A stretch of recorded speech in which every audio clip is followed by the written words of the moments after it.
Grabe kung sayaw na ko. May gabi sa tanan. Dito sa Barangay Mumod. Buwan sa kong pagtawad sa ato Barangay Captain. Gusto ba mo Barangay Captain ninyo kanunay si Duna o musangguni ang panglungsod? Sinay no, murag sayangan ta mahimong saguna ang panglungsod. Kay ang manambiruan na ba nila mo'y tinugyanan sa atuan congressman.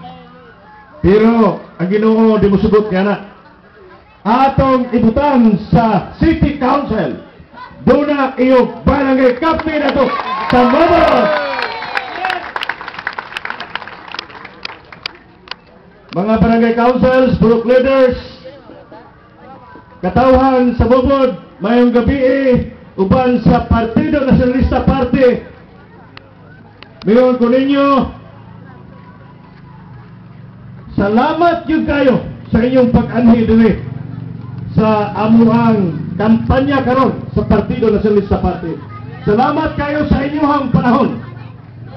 Ang oras karon pas 11 o'clock. Kaya meron ko tulog na utata karon. Munang salamat yun kayo. Kini, nadumog ninyo ang tingog sa atong mga kandidato. Dili man siguro tanan ang makaistorya karon kay nakita pud namo nga gikinahanglan gyud nga upahuway gyud pud ta. Gusto namo nga humanon unta namo ni alas 6 buntag. Pero magpasalamat lang mi nga gitagaan pud tag maayong higayon. Sige Ginoo.